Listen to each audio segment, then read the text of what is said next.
Aelith didn't know the hooded stranger at the edge of the crowd was the Alpha King. She didn't know he'd been searching for 3 years, chasing whispers and dead ends, looking for someone exactly like her. And she definitely didn't know that the 2 words she was about to scream would shatter the chains she'd worn her entire life. All she knew was that her brother was about to be sold. The auction square in Grimholt reeked of desperation. Torch smoke hung low in the evening air, mixing with the sour stench of unwashed bodies and fear. Aelith stood at the edge of the crowd, her fingers white-knuckled around the rope barrier, watching the platform where her 12-year-old brother stood shivering in the cold. Cale looked so small up there. His wrists were bound with hemp, his bare feet dirty against the wooden planks. He was trying not to cry. She could see it in the way his jaw trembled, the way he kept blinking too fast. He was trying to be brave for her. It broke something inside her chest. "Lot 47!" the auctioneer bellowed, his voice cutting through the murmur of buyers. "Healthy male, young, good for labor, mines, or household service. Starting bid, 300 silver. 300 silver. That was the price of their father's gambling debts. The price of a drunk who died in a tavern brawl and left his children to pay for his sins." A hand went up near the front. Aelith recognized him, Lord Marchell, a man whose servants had a habit of disappearing. Her stomach turned to ice. 300, Marchell called out, his lips curling into something cruel. 350, another voice countered. Cale's eyes found hers across the crowd. "I'm sorry," they seemed to say. "I'm sorry I couldn't run fast enough." They'd tried to flee. 2 nights ago, in the dark, she'd grabbed Cale's hand and they'd run for the eastern border. But the debt collectors had hounds, had trackers, had the law on their side. 400, Marchell said lazily, like he was bidding on cattle. The auctioneer's gavel hovered. 400 silver. Going once. Aelith's body moved before her mind could stop it. She ducked under the rope, shoved through the crowd, and threw herself onto the platform, her knees cracking against the wood. "I'll pay for him." The words tore from her throat, raw and desperate. "Take me instead. I'll work off the debt. However long it takes. Just let him go." Silence crashed over the square. The auctioneer stared at her like she'd lost her mind. Maybe she had. Omegas didn't volunteer. Especially not Omegas like her. Lord Marchell laughed. A wet, ugly sound. "The hollow one? You're offering that as payment?" He turned to the crowd, gesturing at her like she was a joke. "She's wolfless, scentless, worth less than the rags she's wearing." Laughter rippled through the buyers. Aelith felt it like knives against her skin, but she didn't move. She kept her head raised, her arms wrapped around Cale, who had crumpled against her the moment she'd reached him. "Please," she whispered to the auctioneer. "He's just a child." The auctioneer scratched his jaw, considering. "Debt's 400 silver now. You think anyone's going to pay 400 for a hollow Omega?" More laughter, more jeering. Then a voice cut through the noise like a blade through silk. "I'll pay it." The crowd parted. A man stepped forward, tall and broad-shouldered, his face shadowed by a dark hood. His voice was low, rough-edged, the kind that made Aelith think of distant thunder and things that hunted in the night. He moved like he owned the ground beneath his feet. Like the world would rearrange itself to let him pass. When he reached the platform, he didn't climb the stairs. He simply looked up at Aelith, and even through the shadows of his hood, she felt the weight of his gaze like a physical touch. "I'll pay the full debt," he said again, "and she belongs to no one." The square erupted. "Who do you think you are?" Lord Marchell sputtered, his face flushing crimson. "I made a bid. The law says nothing about outbidding." The stranger reached into his coat and withdrew a leather pouch. He tossed it to the auctioneer, who caught it with fumbling hands. 500 silver. That clears the debt with interest. The boy goes free. So does she. The auctioneer opened the pouch, and his eyes went wide. He looked at the stranger, then at the coins, then back again. Whatever he saw made him pale. See, sold, he stammered. Debt cleared. They're free to go.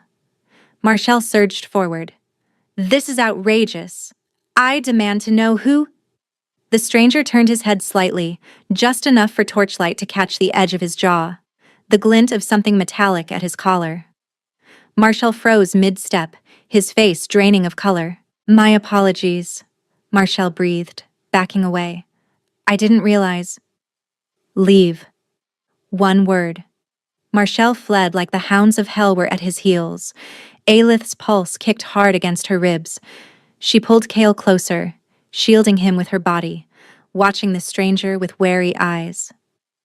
People didn't give away 500 silver for nothing. There was always a price. Who are you? She demanded, her voice steadier than she felt. The stranger climbed the platform steps slowly, each footfall deliberate. When he stood before her, he reached up and pushed back his hood. Aelith's lungs seized. He was younger than she'd expected. Mid-20s, perhaps, with a face carved from shadow and firelight, sharp cheekbones, a jaw that could cut glass, and eyes the color of molten amber. Dark hair fell across his forehead, and a thin scar traced from his temple to his cheek, pale against bronze skin. He was beautiful, the way a storm was beautiful. The way a drawn blade was beautiful. Dangerous. My name doesn't matter, he said quietly. What matters is yours. He paused, and something flickered in those wolf-bright eyes. Aelith Vorn, firstborn daughter of Marek and Ilyana Vorn, sister to Cale, 23 years old. His voice dropped lower. Also known as the Hollow One, the Empty, the girl without a wolf. Her blood turned to ice. No one used her real name anymore, not in 5 years. To the people of Grimholt, she was just the Hollow Omega, the cursed girl, the one the goddess forgot to finish. How do you know that? She whispered. Because I've been looking for you. Cale whimpered against her side. Aelith pushed him behind her, putting herself between the boy and the stranger. I don't know what you want, but I won't. I'm not here to hurt you. He said it simply, without defense, and I'm not here to buy you. Then what? His golden gaze held hers, and for a moment, the noise of the dispersing crowd, the crackle of torches, the cold night air, all of it faded. I'm here to offer you a bargain, he said, one that could change both our fates. Aelith laughed. It burst out of her, sharp and brittle, the sound of someone who'd heard too many cruel jokes to believe in kindness anymore. A bargain? She gestured at herself. The threadbare dress, the dirt beneath her fingernails, the hollow emptiness where a wolf should howl. I'm broken. Defective. I can't even shift. Whatever you think you're getting, you're wrong. The stranger didn't flinch, didn't look away. You're not broken, Aelith. You're rare. The words hit her like a slap. She'd been called many things in her life. Cursed, empty, worthless, mistake, but never rare. Never anything that sounded like value. You don't know what you're talking about. I know exactly what I'm talking about. He stepped closer, and she caught his scent for the first time. Pine and wood smoke and something darker underneath. Something that made her pulse stutter despite herself. You were born without a wolf. Without a scent. The healers said you were hollow, that the goddess made you incomplete. Her chest constricted. Everyone knows that story. But they don't know why. Aelith stilled. The stranger's voice dropped, meant only for her ears now. You're not empty, Aelith. You're a vessel. The wolf isn't missing, it's dormant, waiting. Your kind appears once in a generation, maybe less. You can carry the memories of the dead, see what others have touched, feel what they've felt. The world tilted. No. She'd never told anyone, never spoken a word about the visions that came when she touched certain objects, the flashes of memory that weren't hers, the voices of the dead that whispered when she held their belongings. She'd thought she was going mad. Her mother had begged her to hide it, to never let anyone see. They'll burn you, Ilyana had wept before the fever took her.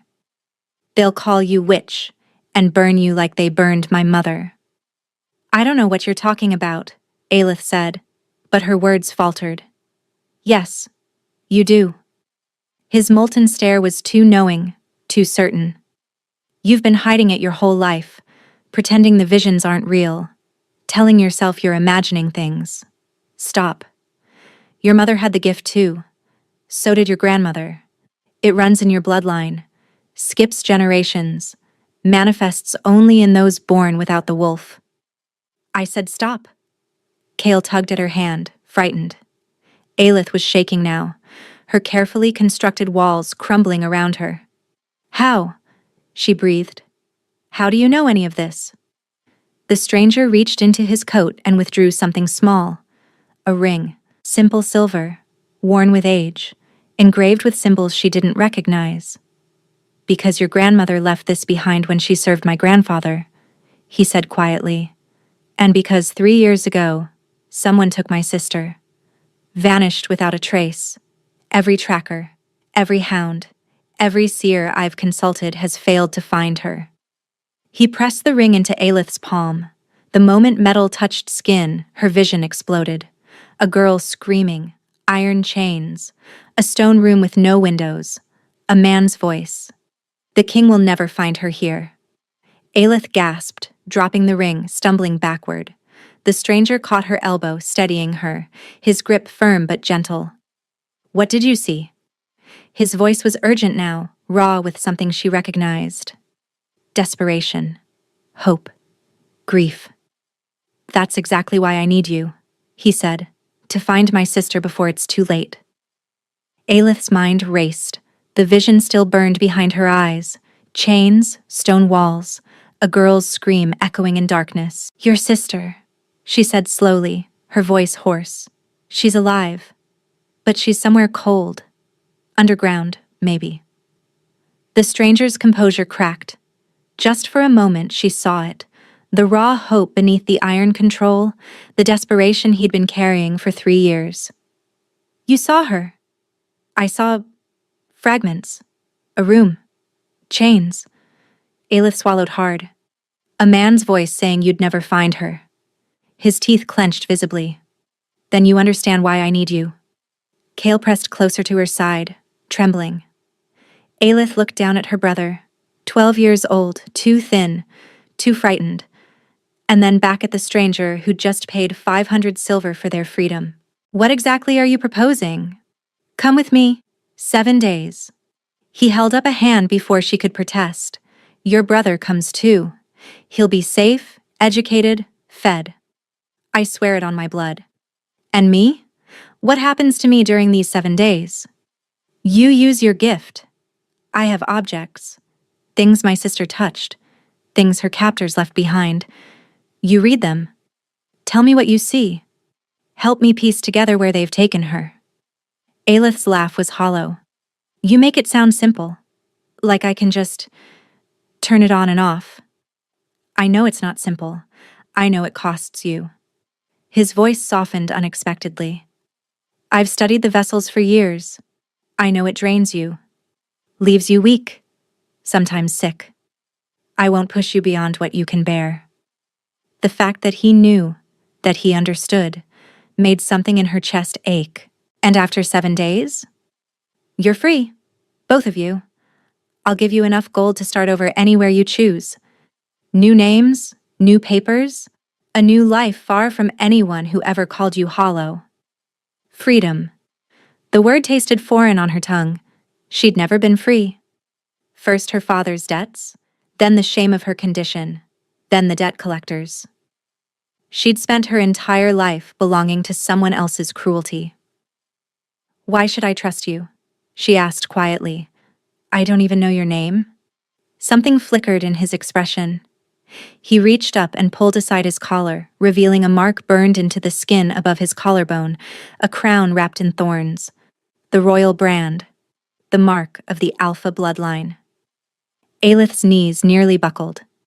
"My name is Kaelin Vextress," he said, "Alpha King of the Northern Realm, and I give you my word, no harm will come to you or your brother under my protection." The Alpha King. She'd heard stories, of course. Everyone had. The young king who'd taken the throne at 22 after his parents were murdered in the same raid that claimed his sister. The one they called the Storm Wolf for his brutal efficiency in hunting down his enemies. They said he was merciless, cold, that he'd executed more traitors in 3 years than his father had in 30. But the man standing before her didn't look merciless. He looked exhausted, haunted, like someone who'd been running on grief and rage for so long he'd forgotten what peace felt like. "I want a blood oath," Aelith heard herself say. "Your word isn't enough." Kaelin's eyebrow rose slightly. "You don't trust easily." "I've learned not to." He drew a blade from his belt, beautiful, deadly, and etched with symbols that matched the ones on the ring. Without hesitation, he sliced his palm. Blood welled dark in the torchlight. Aelith took the knife with trembling fingers and made her own cut. The pain was sharp, clarifying. When she pressed her palm to his, the world ignited. It wasn't just magic sealing an oath. It was something deeper, a recognition that started in her blood and spread through every nerve. Her wolf, the one that had been silent her entire life, suddenly stirred. Not waking, not fully, but acknowledging, like it had been waiting for this exact moment. Kaelin's breath stuttered. His fingers tightened around hers and she saw her own shock reflected in his amber eyes. Mate. The word echoed through her bones, ancient and undeniable. Neither of them spoke. The bond hung between them, electric and terrifying, demanding acknowledgement they weren't ready to give. Finally, Kaelin released her hand. His voice was rougher than before. 7 days. Then you choose your own path. He turned and walked toward the edge of the square, then paused without looking back. You have 7 days to decide if you hate me, Aelith. I hope you don't. Dawn painted the sky in shades of blood and gold as they rode north. Aelith sat behind Kaelin on a massive black stallion, Kael tucked safely on a gentler mare led by a warrior named Jorek. The king's captain was a mountain of a man with kind eyes that crinkled when he smiled at Kael's nervous questions. They'd ridden through the night, leaving Grimholt far behind. Aelith watched the landscape change, rolling farmland giving way to dense forest, then rocky terrain that climbed steadily upward.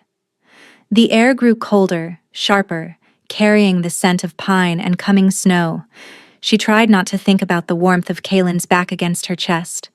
Tried not to notice how her body seemed to lean into his without permission, drawn by that impossible bond still humming beneath her skin. Mate. Ridiculous. She was hollow. Broken. Alpha Kings didn't mate with cursed girls from auction blocks. By mid-morning, they crested a final ridge, and Aelith's breath stopped. Thornhaven Castle rose from the mountain itself, all dark stone and sharp towers clawing at the sky. It looked like something carved by giants, ancient, imposing, built to withstand sieges and centuries. Waterfalls cascaded down the cliffs on either side, feeding a river that wound through the valley below. Home, Kaelin said quietly. The word felt strange, applied to something so magnificent. They crossed a bridge of black stone spanning a gorge so deep the bottom was lost in mist. Guards in dark leather armor saluted as they passed, their eyes curious but respectful when they glanced at Aelith. Inside the walls, the castle transformed. Where the exterior promised cold brutality, the interior offered unexpected warmth. Tapestries covered stone walls, depicting not battles but forests, hunts, gatherings under moonlight. Fires crackled in every hearth. Servants moved with purpose but without fear, nodding greetings as the king passed. And people smiled at her, not the mocking smiles of Grimholt, not the pitying glances she'd grown to hate. Genuine smiles, curious but welcoming, as if a dirty Omega and her brother were guests rather than oddities.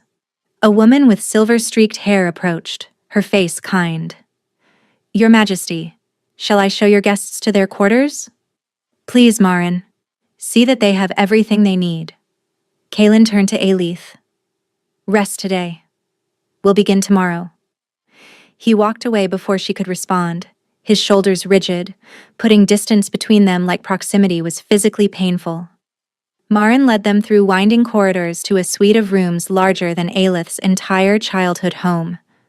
Kale's eyes went wide at the bed piled with furs, the fire already burning in the hearth.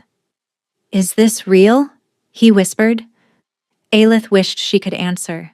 Later, after Kale had eaten himself into a food coma and fallen asleep in the enormous bed, Aelith explored. The suite had a balcony overlooking the valley, and she stepped outside to breathe the mountain air. That's when she saw it. Carved into the stone beneath the railing, hidden from casual view but unmistakable once noticed, a symbol. The same symbol from her mother's old journal. The one Ilyana had drawn obsessively in her final days, whispering about danger and betrayal and something coming. The same symbol branded on the arm of the man who'd killed Aelith's grandmother. A chill crawled down her spine. Aelith barely slept. The symbol haunted her, etched in memory now, impossible to forget. Her mother had warned her about that mark. If you ever see it, run. But Ilyana had died before explaining why, and Aelith had spent years trying to forget. Now it was carved into the Alpha King's castle. Was Kaelin connected? Did he know what the symbol meant? Or was the danger lurking somewhere else, hidden among the people who smiled so kindly at her arrival? By morning, she decided to say nothing. Not yet. Not until she knew more. Kaelin sent for her after breakfast. Aelith followed a servant through corridors that seemed designed to confuse, finally arriving at a heavy oak door guarded by 2 warriors. Inside, Kaelin stood by a window, backlit by pale winter sun. He'd changed from travel clothes into dark trousers and a fitted shirt that did nothing to hide the breadth of his shoulders. His hair was still damp. Aelith's traitorous heart stuttered. "Stop it." "Did you sleep?" he asked without turning. "Enough." A lie, but he didn't challenge it. Instead, he gestured to a table where several objects lay spread across dark velvet. "These are what I've collected. Things from the raid, from the places we believe they held her." Aelith approached slowly. A torn hair ribbon, deep green, a shard of broken mirror, a child's shoe, scuffed and worn, a button carved from bone, a scrap of parchment with a broken seal. Each item pulsed with residual energy, calling to the gift she'd spent years denying. "The visions aren't pleasant," she warned. "Sometimes I see fragmented images. Sometimes I live through memories that aren't mine. And it leaves me—" She hesitated, weakened. "I know." Kaelin finally turned, and his golden gaze held hers with an intensity that made her pulse race. "If you need to stop, we stop. I won't push you past breaking." The sincerity in his voice was almost worse than cruelty would have been. Cruelty she knew how to handle. Aelith picked up the ribbon first. The vision slammed into her without warning. Running. Bare feet on forest floor, branches tearing at her nightgown. Men laughing behind her, making sport of the chase. She trips, screams, and hands grab her hair, yanking her backward. Aelith gasped, dropping the ribbon. Her knees buckled. Kaelin caught her before she hit the floor, his arms strong and steady around her. "What did you see?"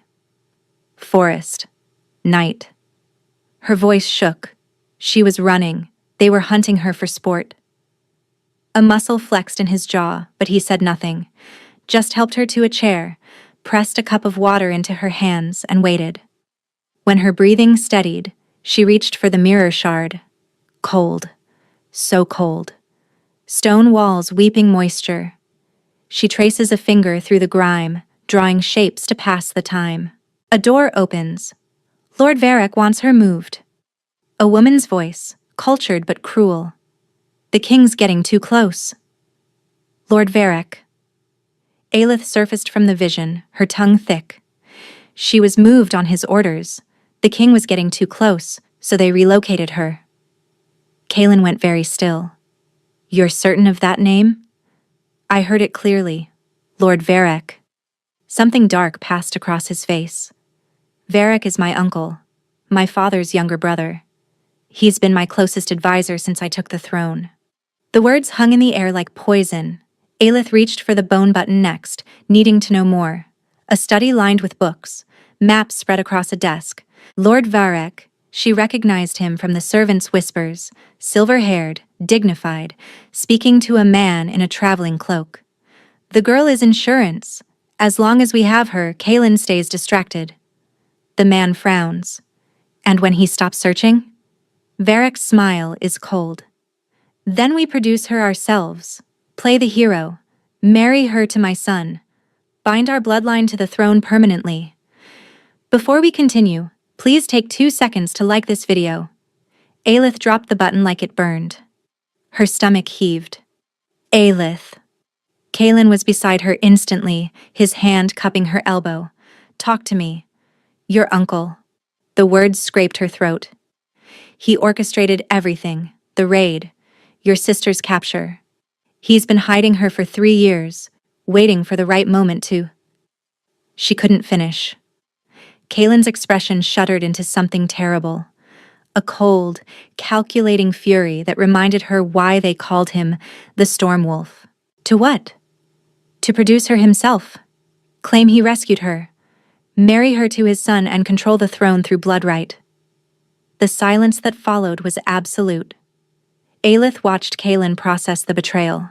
His uncle, his father's brother, the man who'd held him at his parents' funeral and sworn to guide him. The man who'd sat at his council table for 3 years, offering advice, shaping policy, playing the loyal advisor while his sister rotted in captivity. Where? Kaelin's voice was barely human. Where is she now? Aelith reached for the parchment, her hands trembling. One more vision. She could do one more. A manor house surrounded by snow-covered gardens, mountain peaks in the distance. A girl, older now, thin but alive, staring out a barred window. A servant brings food. Lord Varric says you'll be moved soon, somewhere warmer. The girl doesn't respond. Her eyes are fixed on the horizon, watching, waiting, still believing. Eastern Mountains, Aelith breathed. A manor house. She's alive, Kaelin. She's alive, and she's waiting for you. The hope that broke across his face nearly shattered her. Then his walls slammed back down. Varric arrives tomorrow for the council meeting, he said quietly. He doesn't know we suspect him. Aelith understood immediately. He's walking right into your hands. Yes. Kaelin's smile was sharp as a blade. And he's going to tell me exactly where my sister is. One way or another. That evening, Aelith found herself unable to rest. The visions clung to her like cobwebs. Lysara's frightened eyes, Varric's cold smile, the weight of secrets she now carried. She wandered the castle corridors until she found herself on a balcony overlooking the moonlit valley. She wasn't surprised when Kaelin appeared beside her. You should be sleeping, he said quietly. So should you. They stood in silence, watching clouds drift across the stars. The bond hummed between them, persistent, impossible to ignore. I owe you an apology, Kaelin said finally. Aelith turned to look at him. For what? For dragging you into this. For asking you to carry my pain. He gripped the stone railing, knuckles white. I've spent 3 years obsessing over finding Lysara. I told myself the ends justified any means. But watching you today, seeing what the visions cost you... He trailed off, his jaw tight. You didn't drag me, Aelith said. I chose this. Did you? His laugh was bitter. I bought you at an auction, Aelith. Paid off your debt so you'd feel obligated. That's not choice. That's coercion with better manners. The honesty startled her. She'd expected justifications, not confession.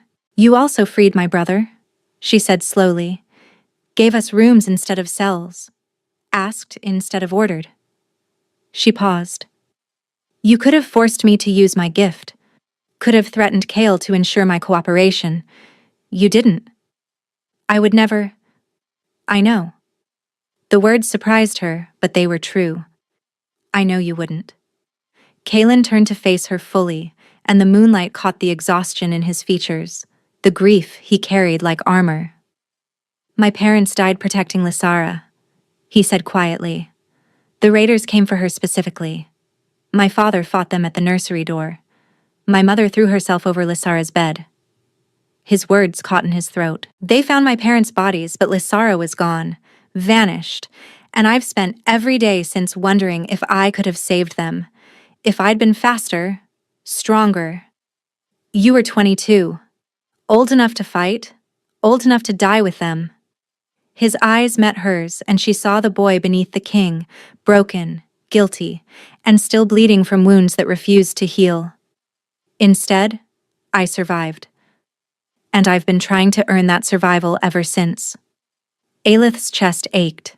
She knew that weight. The suffocating guilt of living when others didn't. "My mother died when I was 15, she heard herself say. Fever took her, but she held on for weeks. Kept whispering warnings about the gift, about enemies who'd come for me if I ever revealed what I could do." Her voice thickened. "I watched her die slowly, and I couldn't do anything. Couldn't save her. Could only hold her hand and promise to stay hidden." "You've been hiding ever since." It was easier than being hunted. Kaelin stepped closer, close enough that she could feel the warmth radiating from him, smell pine and wood smoke, and something uniquely his. "You're not hiding anymore," he said softly. "You stood on that auction block and offered your life for your brothers. You faced visions that could have broken you. You're the bravest person I've ever met, Aelith." "I'm terrified," she whispered. "Of what?" "Of this." She gestured between them. "Of you. Of what happens when the 7 days end and I have to choose." His hand rose slowly, giving her time to pull away. When she didn't, his fingers brushed her cheek, featherlight. "I meant what I said. You choose your own path. The bond doesn't chain you to me. What if I don't want to leave?" The words escaped before she could stop them. Kaelin's breath hitched. His thumb traced her cheekbone, and she watched something like wonder bloom across his face. "Then I would spend every day proving you made the right choice," he said roughly. "Not because you're a vessel, not because of what you can do, but because you're you. Because you're fierce and kind, and you make me remember what hope feels like." Aelith rose on her toes and kissed him. He went rigid with surprise. Then his arms wrapped around her, pulling her close, and he kissed her back like she was air and he'd been drowning for years. It was desperate and tender all at once. His hands trembled against her back, her fingers tangled in his hair. The bond sang between them, bright and undeniable. When they finally broke apart, both breathing hard, Kaelin pressed his forehead to hers. "Ask me again," Aelith whispered. "After we find Lysara. After Varric is dealt with. Ask me to stay, and I'll give you my answer. I can live with that." His voice was rough. "I can live with hope." He walked her back to her chambers, their fingers intertwined. At her door, he kissed her once more. Slow, deep, full of promise. Then he left, and Aelith leaned against the closed door, touching her lips, wondering when she'd stopped running and started wanting to stay. Everything shattered the next morning. Aelith woke to screaming. She bolted upright, heart racing, and found Marin bursting through her door, face pale with terror. "The boy!" Marin gasped. "Your brother! He's gone!" The world stopped. Aelith tore through the castle, Kaelin beside her, guards fanning out in every direction. Kael's room showed signs of struggle: overturned chair, scattered furs, a window left open to the bitter mountain wind. And on the pillow, a note. "The vessel comes alone to the eastern ridge by nightfall, or the boy dies. Tell the king, and I'll send him back in pieces. No signature, no seal." But Aelith recognized the symbol drawn at the bottom, the same symbol carved into the balcony, the same one from her mother's journal. "Varric!" Kaelin snarled, crushing the note in his fist. "He knows. Somehow he knows we've discovered him." "How?" Aelith's voice cracked. "We told no one. Spies. There are always spies." Kaelin paced like a caged wolf, fury radiating from every line of his body. He's been embedded in this castle for years. He has eyes everywhere. Aelith stared at the open window, her mind racing. Kael, her baby brother, the only family she had left. I have to go. Absolutely not. He'll kill him, Kaelin. And he'll kill you too. Kaelin gripped her shoulders, his eyes blazing. This is a trap. Varric wants you isolated, vulnerable. The moment you're alone, he'll take you both. Then what do you suggest? Wait here while my brother... Her voice broke. Kaelin's expression crumpled. He pulled her against his chest, holding her tight while she shook. We don't wait, he said against her hair. We move first. Varric thinks he's controlling the board, but he doesn't know we already have his location. Aelith pulled back, searching his face. Lysara's manor. He'll have taken Kael there. It's his stronghold, his insurance. He's consolidating his leverage. Kaelin's jaw flexed. He wants you to come alone because he's afraid of what happens if you don't. So we give him what he wants. Aelith, listen to me. She gripped his arms, defiant despite her terror. I go to the ridge. Let him see me alone. While he's focused on capturing me, your warriors hit the manor and extract both Lysara and Kael. If something goes wrong, then you save them anyway. Her voice hardened. Promise me, whatever happens to me, you save my brother. Nothing will happen to you. Kaelin's hands framed her face, his eyes burning. Because I'm not letting you out of my sight. We do this together, or not at all. He said to come alone. He said to tell the king. A dangerous smile crossed Kaelin's face. He didn't say anything about the king following. The plan crystallized quickly. Aelith would approach the ridge visibly, drawing Varric's attention. Kaelin and his warriors would use the mountain paths to circle behind. Jorek would lead a second force to the manor. 2 targets. 1 chance. As the sun began its descent, Aelith strapped a knife to her thigh. A gift from Kaelon, the blade etched with protective symbols. If he touches you, Kaelin said quietly, I will tear him apart with my bare hands. Save that energy for finding your sister. He kissed her hard, desperate, like he was memorizing her. Come back to me, he breathed. I intend to. The eastern ridge was a blade of stone cutting against the darkening sky. Aelith climbed alone, her breath fogging in the cold air, every nerve screaming at her to run.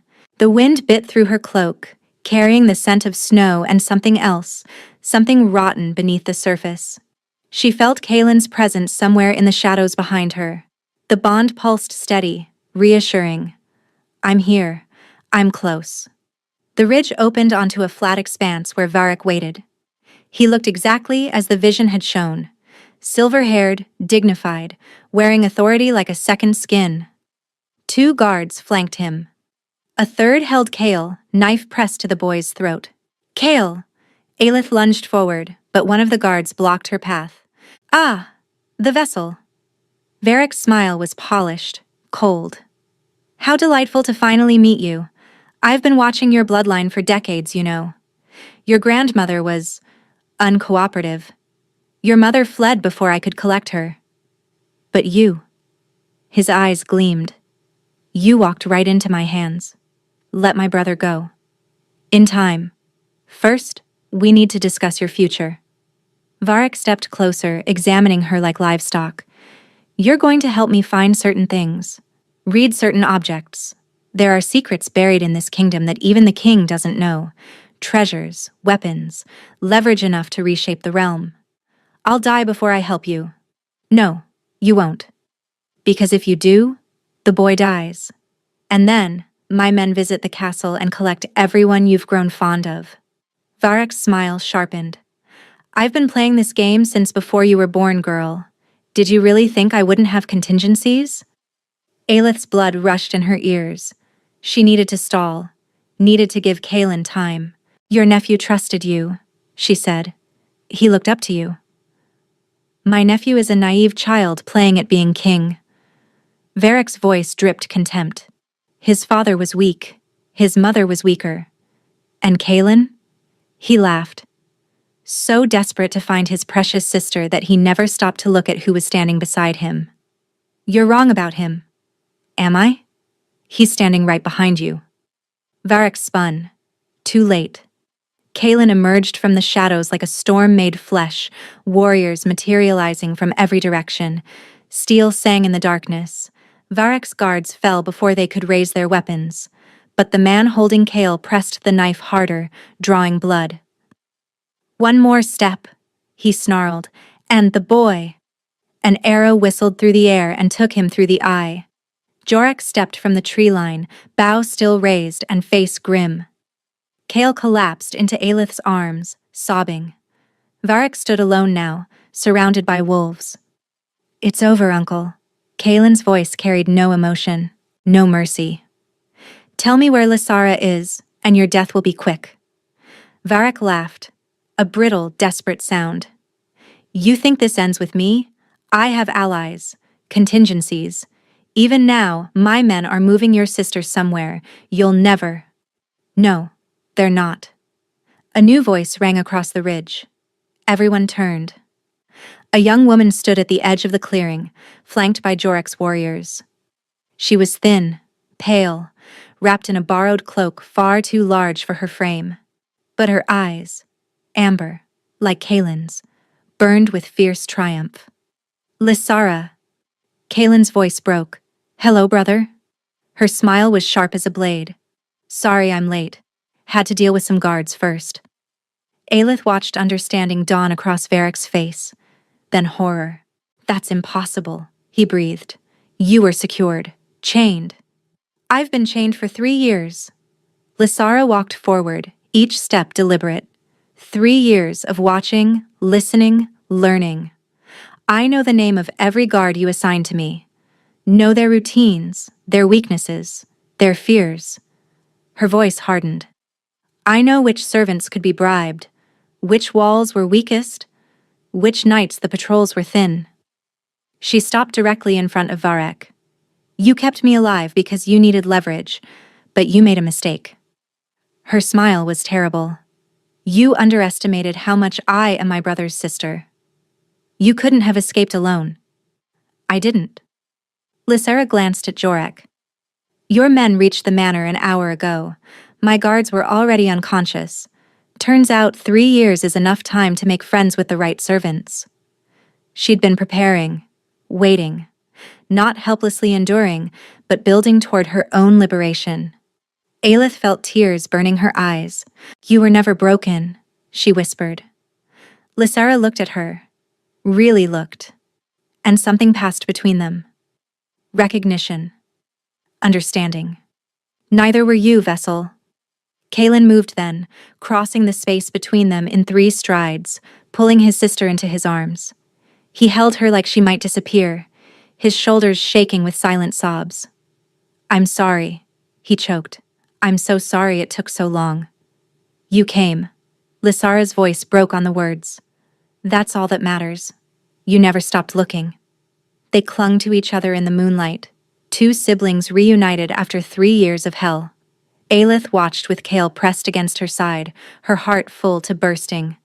Then Varric moved. He lunged for Lysara with a hidden blade, his face twisted with rage. Aelith didn't think. She threw herself forward, her own knife flashing. Steel met steel. Varric's blade skidded aside. Aelith drove her knife into his shoulder, dropping him to his knees. Kaelin was there instantly, boot on Varric's chest, sword at his throat. You dare. The words were barely human. You dare touch what's mine. The torchlight caught the signet ring on Varric's finger, etched with the same symbol that had haunted Aelith's nightmares. The same mark branded on the man who'd killed her grandmother. Your grandmother refused to serve me willingly, Varric spat, following her gaze. She paid for that defiance. I won't make the same mistake with you. You won't get the chance, Aelith said quietly. Varric looked up at his nephew, at the death in those amber eyes, and finally showed fear. Mercy, he gasped. Please, I'm your blood. You stopped being my blood the moment you took my sister. The sword fell. Aelith turned Kael's face away. Some things children shouldn't see. The journey back to Thornhaven took 2 days. They traveled slowly, carefully, giving Lysara time to adjust to freedom. She rode beside Kaelin, the siblings rarely more than arm's length apart, making up for 3 years of separation with quiet conversations and shared silences. Kael rode with Jorek, peppering the captain with questions about swords and horses and warriors. The shadow of captivity was already fading from his face, replaced by the boundless curiosity of childhood. And Aelith rode at the back, watching her strange new family knit themselves together, wondering where she fit in the tapestry. On the second night, camped beside a frozen stream, Kaelin found her sitting apart from the others. "You're thinking too loud," he said, settling beside her. "I can practically hear it." "The 7 days are over." He went still. "I know. The debt is paid. Lysara is safe. You don't need me anymore." "Is that what you think?" Kaelin turned to face her, his expression raw. "That I only wanted you for your gift? It's what makes sense. You're a king. I'm a hollow omega from an auction block. This," she gestured between them, "isn't logical." "Since when does love follow logic?" The word hit her like lightning. "Love? I love you, Aelith." He said it simply, without drama, like stating an obvious truth. "I think I started falling the moment you threw yourself on that platform for your brother. A woman with nothing, risking everything for someone else." His hand found hers. "You're extraordinary. You've always been extraordinary. The world just couldn't see it." Her vision blurred with tears. "I don't know how to be a queen."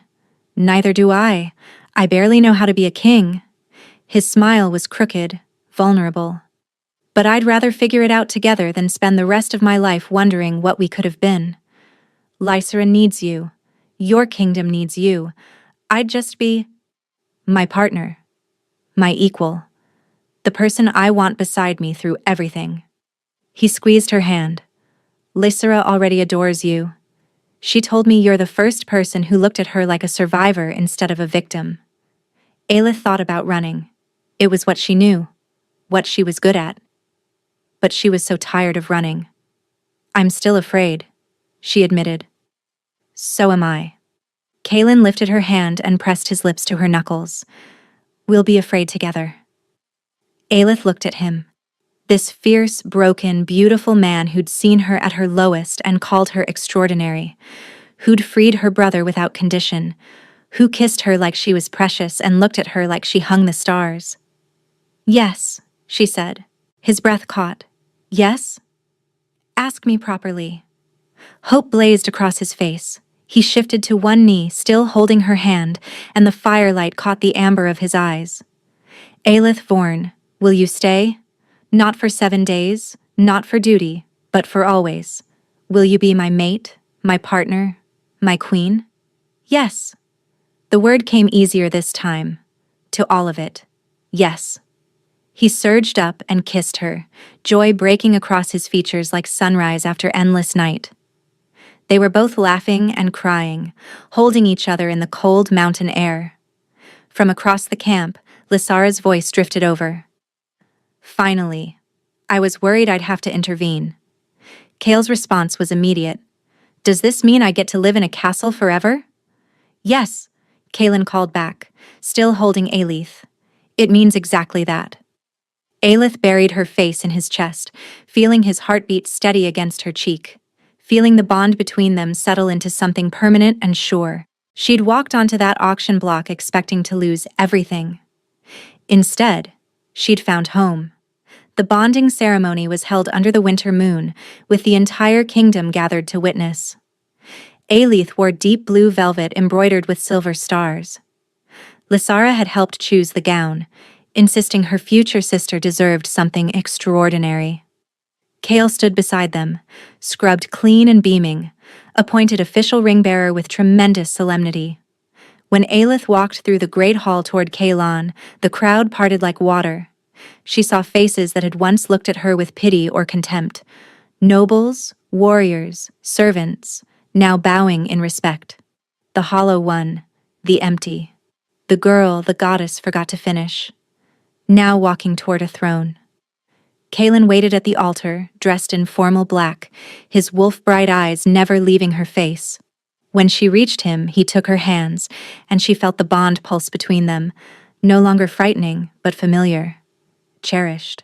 I, Kaelin Vextress, Alpha King of the Northern Realm, choose you, he said, his voice carrying through the silent hall. Not for duty, not for power, but because you saw me when I was broken and didn't look away. Because you fought for your brother when you had nothing left. Because you taught me that strength isn't about what you can take, it's about what you're willing to give. Aelith's heart swelled with emotion. I, Aelith Vorn, choose you, she answered. Not for safety, not for escape, but because you saw me when I was hollow and called me rare, because you freed me without condition, because you showed me that home isn't a place, it's a person.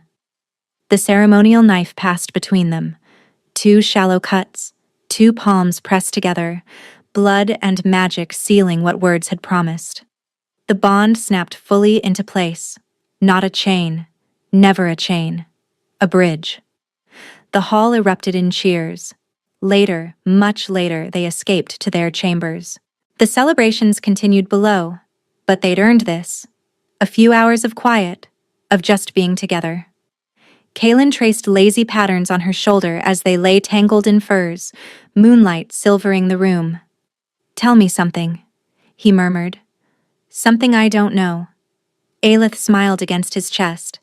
I almost ran. That first night in the castle, when I saw the symbol on the balcony, I almost grabbed Kael and disappeared. What stopped you? You. She lifted her head to meet his eyes. I watched you with your warriors, with your servants. The way they followed you not from fear, but from love. I thought, maybe power doesn't have to mean cruelty. Maybe strength can be gentle. His arms tightened around her. I'm glad you stayed. So am I. Silence settled between them, comfortable and warm. Your turn, Aelith said. Tell me something I don't know. Kaelin was quiet for a moment. I went to 7 auctions before yours, searching for you, following rumors about a hollow Omega with a gift. 7 times wrong girl. I was starting to lose hope. What made you keep looking? Your grandmother's ring. He pressed a kiss to her forehead. Every time I touched it, I felt her certainty that her bloodline would produce someone extraordinary, someone worth waiting for. His voice dropped. She was right. Aelith felt tears slip down her cheeks. Not sadness, but fullness, gratitude, joy. She thought about the woman she'd been, standing on that auction block, offering her life for her brother's freedom. That woman couldn't have imagined this, couldn't have believed it was possible. But it was. All of it. She'd offered to pay for Kael with her servitude. Instead, the Alpha King had paid for them both with mercy. She'd expected chains. He'd given her wings. I'll pay for him. She'd sobbed that night, expecting nothing. And what the Alpha King did next had silenced more than the pack. It had silenced every voice that had ever called her hollow, because she wasn't empty anymore. She was home. Where are you listening from?